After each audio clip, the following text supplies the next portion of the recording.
सत्यहं न प्रणश्यामि सत में न प्रणश्यति।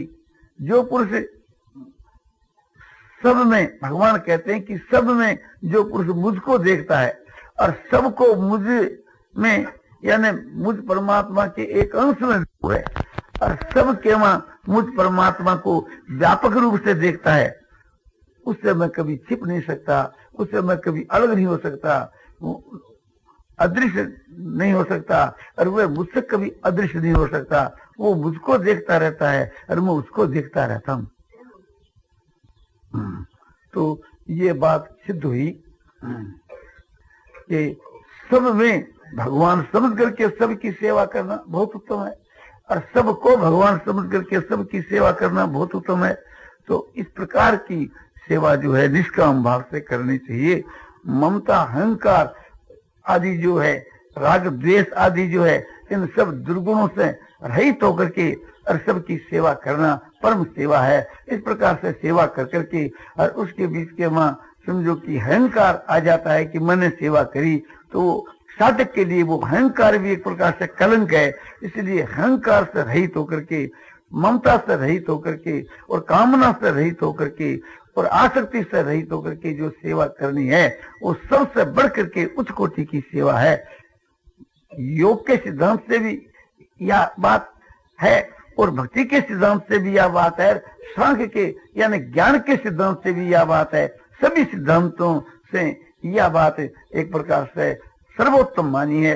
तो इस बात को ध्यान में रख करके अपना जीवन इस प्रकार से बिताया जावे तो भगवान के ध्यान से भी यह बात बढ़ करके है। ध्यानात् कर्म फल त्याग त्यागात् शांतिरनंतरम। परमात्मा के ध्यान से भी जो निष्काम कर्म जो है, फल की इच्छा को त्याग करके, आसक्ति को त्याग करके जो ऐसा जो है त्याग रूप जो अपने कर्म जो है वो करने वाला परम शांति को प्राप्त होता है। हरिओम। शांति शांति शांति। इस सब प्रकार से सेवा विषयक व्याख्यान श्री जयदयाल जी गोविंद का द्वारा आज मिति ज्येष्ठ कृष्णाष्टमी तदनुसार तारीख 12/5/55 को गीता वन में प्रातः काल 5 बजे दिया गया। नारायण नारायण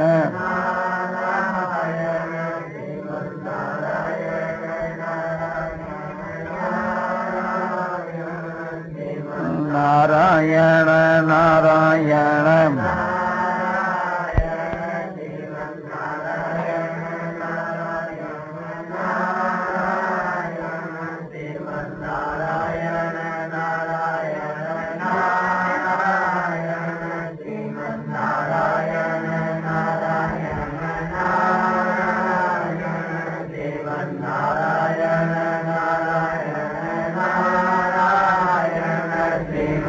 नारायण नारायण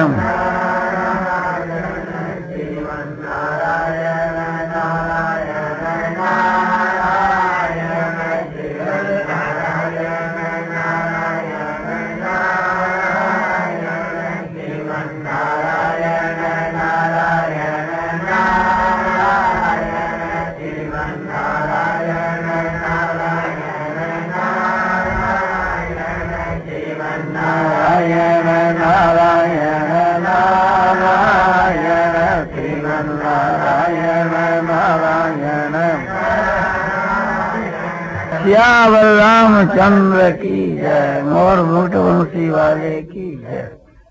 इंद्रियों से जो काम हो रहे हैं, शरीर से काम हो रहे हैं और मन से काम हो रहे हैं, इसमें मन के द्वारा जो काम हो रहे हैं, जो कोई बलवान है तो हर वक्त मन न संभाल लेना चाहिए कि ये मन जो है, मन क्या कर रहा है, इस बात की तरफ में विशेष ध्यान रखना चाहिए। इस मन की एक तो बुरी आदत है, इसलिए स्वाभाविक ही संसार का चिंतन करने लग जाता है। एक तो संसार में आसक्ति विशेष है, ये कारण है। दूसरा, इसको स्वभाव पड़ गए, इसकी जो एक बुरी आदत है कि फालतू संसार के विषय को चिंतन करना। रात्रि के सोने के समय में भी यो ख्याल करना चाहिए और देखते रहना चाहिए कि मन भगवान का चिंतन कर रहा है ना। हम मन से भगवान का चिंतन करें, इसमें कुछ अहंकार का भाव अधिक रहता है कि हम करें, और इस मन से चिंतन हो रहा है इसे तो हम देखता रहें, इसमें अहंकार कम रहता है। इसके लिए विशेष निगाह रखने की आवश्यकता है, क्योंकि ये बतलाया है कि यंग यंग वापी समरण भावं तयतम ते कलेवरम तम तमेवेति कौन्ते सदा तद भाव भाविता। हे कौन्ते, मनुष्य जिस जिस भाव को भावता हुआ शरीर को त्यागता है उसी उसी को प्राप्त हो जाता है। सदा तद भाव भाविता, सदा जिस भाव को भावता है यानी जिस भाव से भावित रहता है उसी उसी भाव से भावित रहता हुआ और मनुष्य शरीर को त्याग करके जाता है, उसी उसी को प्राप्त हो जाता है। इसलिए हर समय के बीच के वहाँ भगवत भाव से भावित रहते हुए अपना समय बिताना चाहिए, यानी भगवान के स्वरूप का चिंतन करते हुए अपना समय बिताना चाहिए। क्योंकि शरीर का कोई भरोसा नहीं है किस समय के बीच के वहाँ आकर के मृत्यु प्राप्त हो जाए, तो इस वास्ते सदा भगवत भाव से भावित रहना चाहिए, माना परमात्मा के स्वरूप को हर वक्त चिंतन करते ही रहना चाहिए। एक तो ये बात है कि सदा जिस प्रकार का अभ्यास करता रहता है अंत काल में स्वाभाविक ही उसी का अभ्यास होता है। और दूसरी बात यह है कि काल को कोई भरोसा नहीं है, तो हर वक्त अपना सावधान रहना चाहिए, तो फिर कोई जोखिम की बात नहीं है। नहीं तो बड़ी भारी जोखिम है, क्योंकि यह कानून है कि यह मनुष्य मरने के समय के बीच के वहां जिस वस्तु को याद कर लेता है, पशु पक्षी कीट पतंग, तो ये उसी स्वरूप को प्राप्त हो जाता है।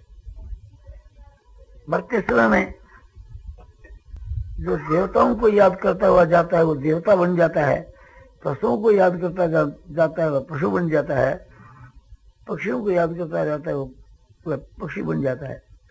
यानी मरने के समय में जो चिंतन है तो उसी स्वरूप में यह ढल जाता है। तो इसलिए हर वक्त भगवान को याद रखना चाहिए और तीव्र अभ्यास करने से ये बात हो सकती है। भगवान अर्जुन से कह रहा है कि तस्मात् सर्वेषु कालेषु मां मनुष्यमर युद्ध था। इसलिए हे अर्जुन सब काल के वहां तू मेरा स्मरण कर और युद्ध चाहे और युद्ध भी कर। तो इसमें सब समय के वहां भगवान को स्मरण करना मुख्य है और युद्ध करना गौण है। युद्ध चाहे ये समझ लिया तो युद्ध करना सु गौण है, युद्ध भी कर। स्मरण के साथ के वहां समझो कि सब काल दिया कि सब काल के वहां मुझको तो याद रख और युद्ध भी कर। तो इससे ये बात सिद्ध होती है कि भगवान को हर वक्त याद रखना ये मुख्य बात है और युद्ध करना ये गौण बात है। इसी प्रकार से हम लोग सब अपने अपने पर घटाले में तो ये बात घट सकती है। तो हम लोगों को सब समय में भगवान को याद रखते हुए ही अपने संसार की जो क्रिया है सो करनी चाहिए। इंद्रियों के द्वारा होने वाली जो क्रिया है उसकी अपेक्षा मन से जो चिंतन किया जाता है वो चीज दामी और बलवान है।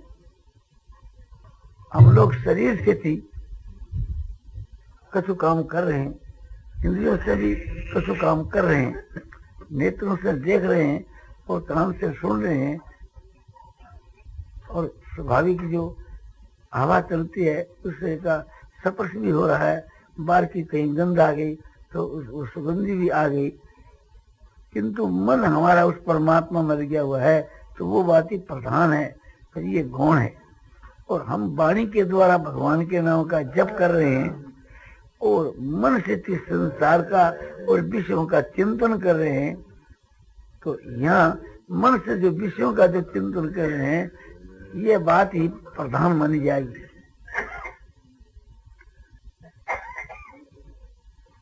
मन से हमारा ध्यान हो रहा है, इंद्रियों से गौणी वृत्ति से और कुछ कर्म हो रहे हैं तो इसका कोई वैल्यू नहीं है। गौणी वृत्ति से जो कर्म हो रहे हैं भगवान इस बात को विशेष काम में लावेंगे जो मन से भगवान का हम ध्यान कर रहे हैं। मन हमारा भगवान के गुण और प्रभाव की तरफ है, इंद्रियां हमारी संसार की तरफ है, तो मन जो हमारा भगवान की तरफ है वो बात ही प्रधान मानी जाए। और इंद्रियां जो संसार की तरफ है उससे हमारे कोई नुकसान नहीं होगा।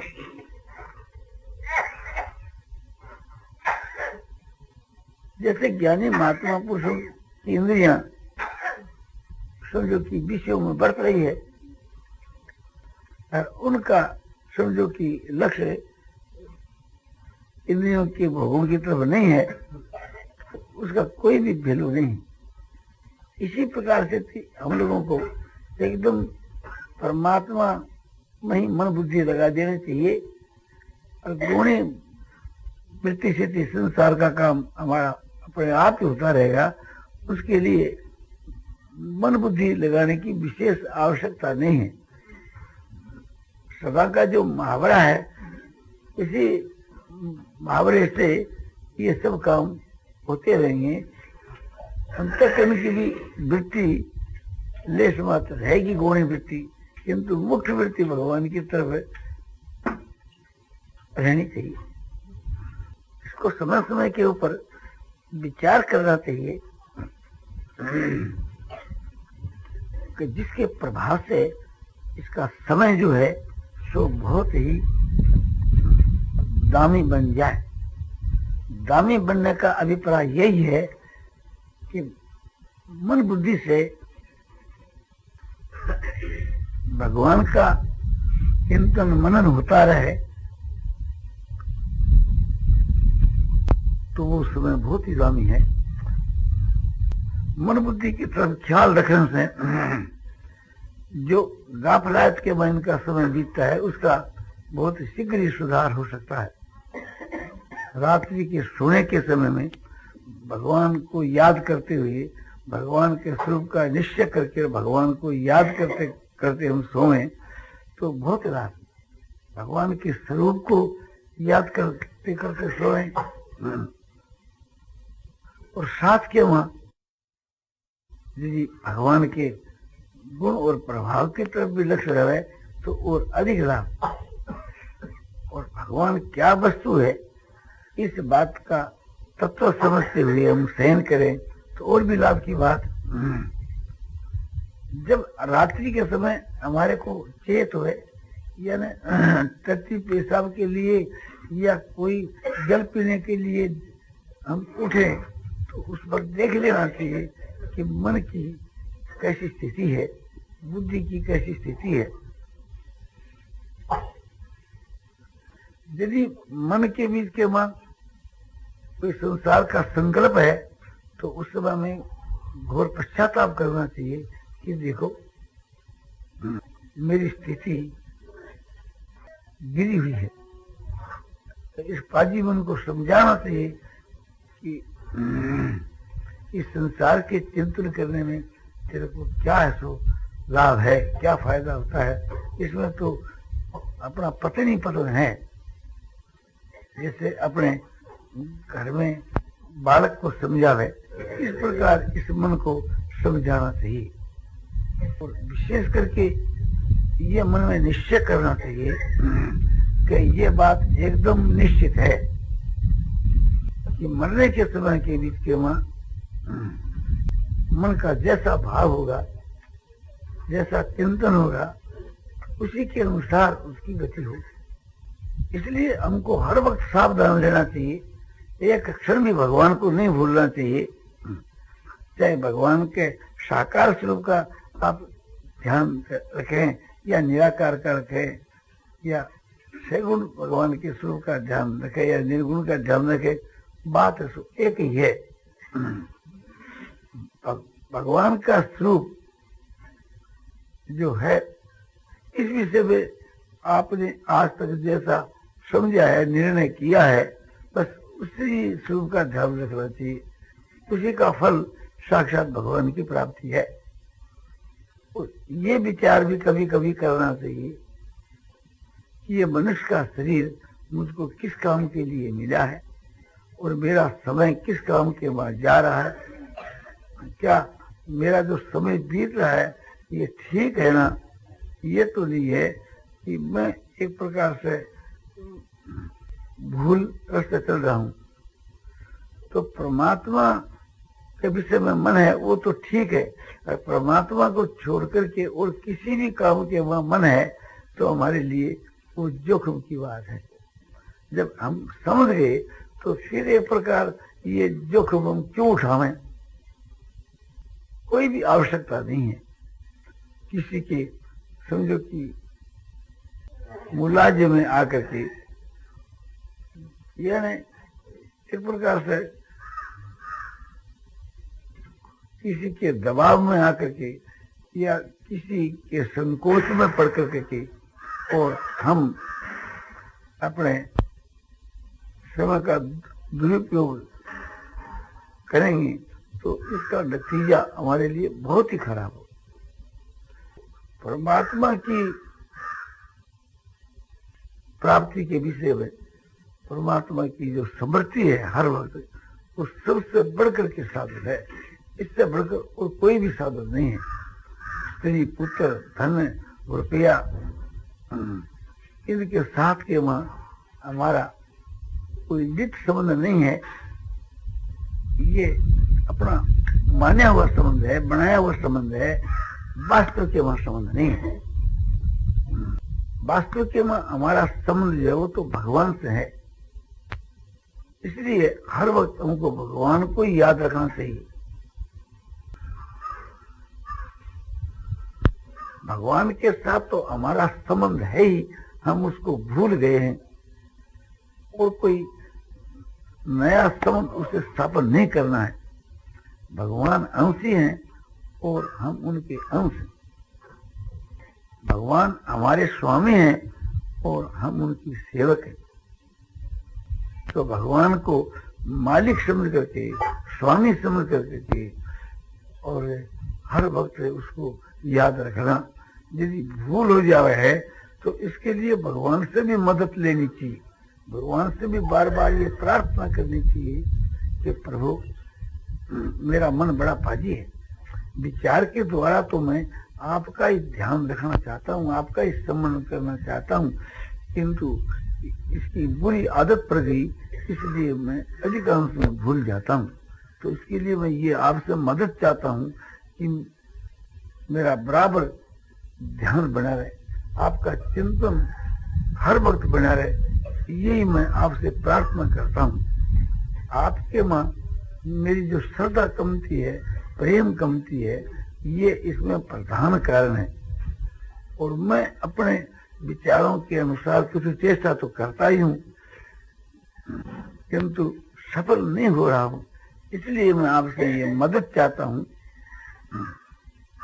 कि हर वक्त मेरा ध्यान बना रहे और मैं कभी आपको नहीं भूलूं।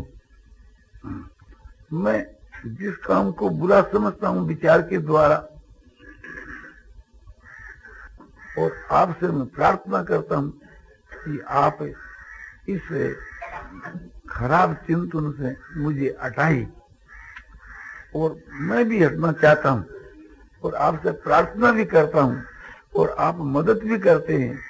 ये भी पद पद में प्रतीत होता है, किंतु संसार में आसक्ति के कारण से ये मन बलात्कार से संसार की तरफ चला ही जाता है।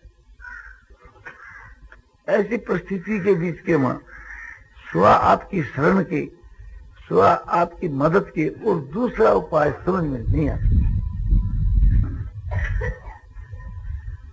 मैं विचार के द्वारा ये चेष्टा भी रखता हूं कि मैं हर वक्त आपका ही ध्यान करूं और आपके स्व संसार के किसी विषय का चिंतन नहीं करूं, फिर भी बलात्कार से संसार का चिंतन हो जाता है और आपको भूल जाता हूं।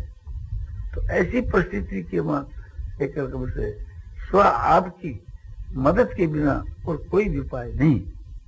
संसार के मन की जो आसक्ति है और बुद्धि के विचार के द्वारा उसे बुरा समझ करके मन को वहां से हटाना चाहता हूं, किंतु आसक्ति के कारण से थी कोशिश करने पर भी पेश नहीं आती है। तो ऐसी परिस्थिति के बीच के मां एक प्रकार से क्या किया जाए, और हमारे लिए बहुत ही दुख की बात है, ऐसा समझ करके भी एक प्रकार से विचार से ये बात समझ जाती है, बड़ी दुख की बात है, किंतु हृदय से थी एक प्रकार से न दुख होता है न रुलाई आती है, और एक प्रकार से एक उसमें संतोष सा ही रह जाता है। तो ये कारण यह है कि मन को ये संसार का चिंतन प्रिय लगता है। विचार के द्वारा तो ये समझ में आता है कि प्रिय नहीं लगना चाहिए, किंतु लगता है प्रिय, उसके मां रस आता है। इसी कारण से ये मन वहां एकदम रुक जाता है, उसके मां तन्मय हो जाता है। और ये इसके लिए खतरे की चीज है। ये बुद्धि से ये बात समझ में आती है कि इसके लिए खतरे की चीज है, किंतु वर्तमान के मां रस उसमें प्रतीत होता है, इस कारण से ये उससे हटना नहीं चाहता। ये एक बड़ा भारी दोष है। इस दोष के कारण ही इसकी एक प्रकार से समझो कि दुर्गति हो रही है। यही दुर्गति है जो वर्तमान के बीच के वहां परमात्मा को छोड़ करके इस संसार का चिंतन करता है।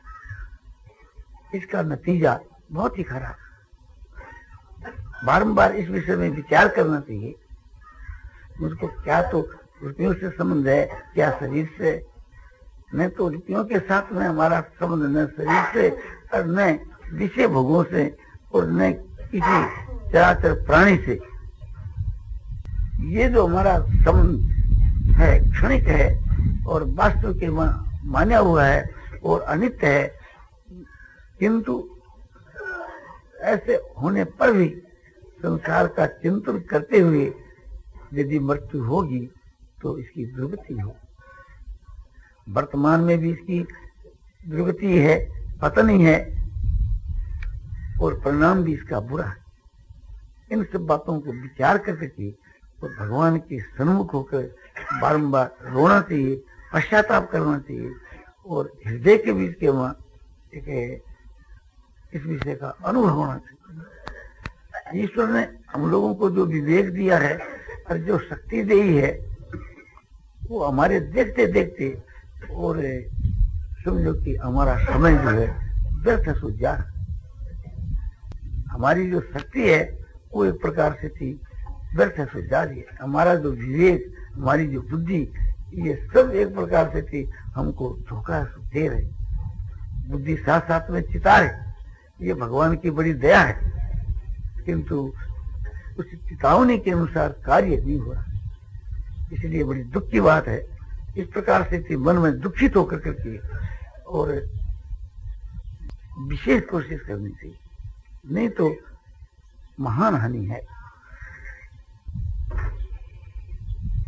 ईश्वर की हम लोगों पर बड़ी भारी दया है, जो ईश्वर ने मनुष्य का शरीर दिया और उत्तम देश और उत्तम काल के वहां हम पैदा हुए, उत्तम धर्म में हम पैदा हुए, और समय समय के ऊपर उत्तम विचार भी होते रहते हैं। ये सब ईश्वर की कृपा है। ईश्वर की जो समृद्धि होती है, ये ईश्वर की बड़ी भारी कृपा है। जो समय समय पर समृद्धि होती है और यह भी न होए तो हमारा क्या उपाय है? हमारा यदि अधिकार हो तो एक क्षण के लिए भी ईश्वर को हम क्यों बुलाएं? इस प्रकार से समय समय के ऊपर विचार करना चाहिए और सावधान होना चाहिए और विचार के द्वारा और आत्मबल के द्वारा संसार से मन को हटाना चाहिए और बार बार भगवान से प्रार्थना करनी चाहिए, भगवान से मदद लेनी चाहिए और भगवान मदद देते हैं और अधिक से अधिक मदद भगवान दे सकते हैं। हमको इस विषय में विश्वास रखना चाहिए कि भगवान मदद देते हैं और देंगे और भगवान की मदद से ही हमारा कार्य सिद्ध होगा। इस समय की जो अधिक लग रहा है ये हमारी समझो कि मूर्खता, हमारा अज्ञान है और आत्मबल की कमी।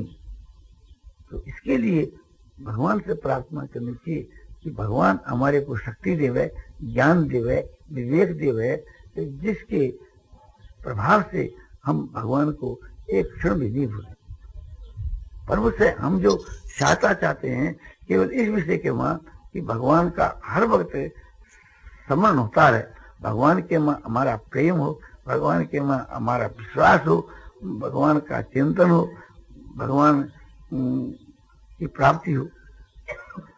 ये सब जो कामना है ये निष्काम के तुल्य है और समय समय के ऊपर दिल खोल करके भगवान के सन्मुख रोना चाहिए, विलाप करना चाहिए, पश्चाताप करना चाहिए और भगवान से याचना करनी चाहिए कि प्रभु एक प्रकार से आपकी कृपा से ये सब काम होगा।